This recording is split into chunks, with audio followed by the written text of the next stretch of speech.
Gelo weqet veşirtok lîstiye. Dema em zarok bin, em dihatin di nav van dar û beran de me veşirtok dilîst. û bi rastî gelek kêfa me dihat.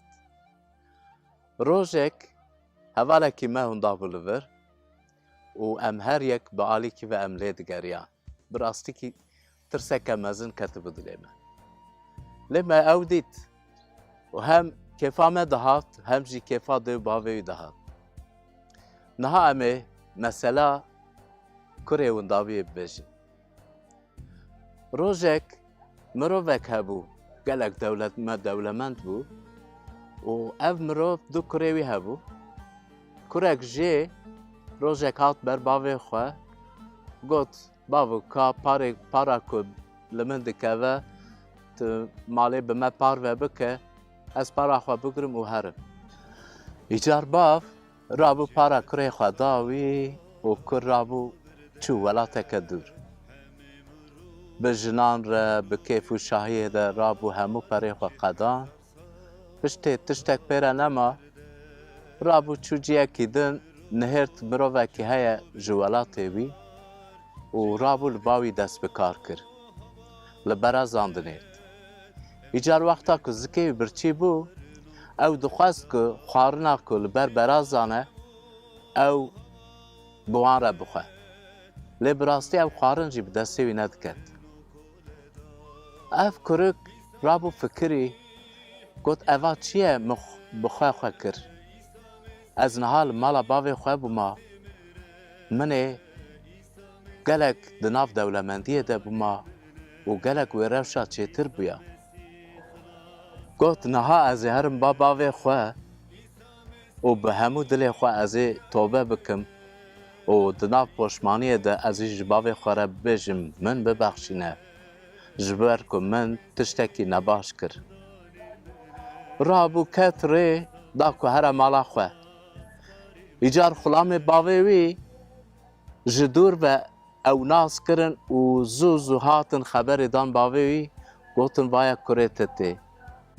Dema ku kurik hat, hê ku devê xwe veke ku xeber bide bavo min bibexşîne, lê bav destûr neda ku ew hê bipeyive. Rabû kur hembêz kir û bi rastî got ez gelek kêfxweş bûm ji ber ku tu winda bûyî, niha ez te dîtim.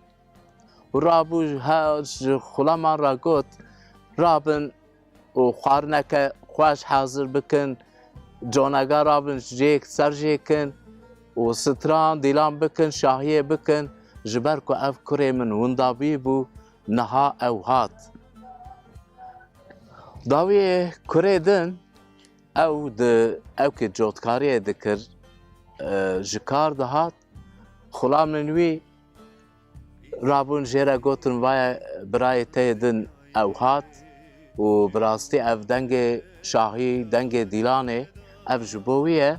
Niha me conegar jî em ê ser jê bikin da ku em ziyafeteke mezin bo wî bidin. Ji ber ku bavê te dibêje ev kur windavî bû û niha hat dîtin, ew mirî bû, niha ew sax bû.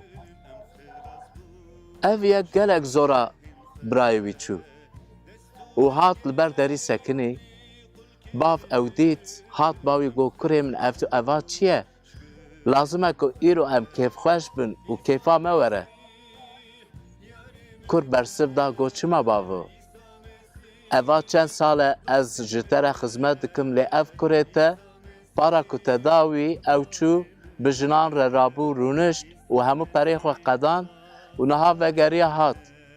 û tu radibî ev conaga jê re ser jê dikî û tivê şahiyê jê re dikî û heta na te rojek berxek te ji min re ser jê nekiriye da ku ez bi hevalên xwe re di kêfxweşiyê de pêşa bibim. Bavê wî wiha bersiva wî da. Got kurê min, ji xwe tu hertim li ba min ê, li kêleka min ê û malê ku yê min in ew tev yê te ne. Lê ev kur hunda bibû. Me ew dît. Ev yek mirî bû, niha sax bûye. Ji vê şahiyeke mezin gelo heye. Lazim e ku em kêfa wî, niha em kêfa vê tiştê em derînin û niha em şahiyê em dîlanê bikin. Belê, xwişk û birayên hêja, bi rastî mirovên ku li dinyayê dijîn, Xwedayê ku me afirandiye, em her yek bi rêyekê de em hûnda bûne. Lê Xwedayê dilovan bi hêviyeke mezin li benda me ye ku em vegerin bawî. Heger em tobe bikin, heger em ji gunehên xwe vegerin, wê Xwedayê me yê dilovan wê me himbêz bike û bi rastî milyaketên li ezmanan wê bi wî re şahiyeke mezin bikin. Di xweşiyê de bin, bimînin bi xweşî.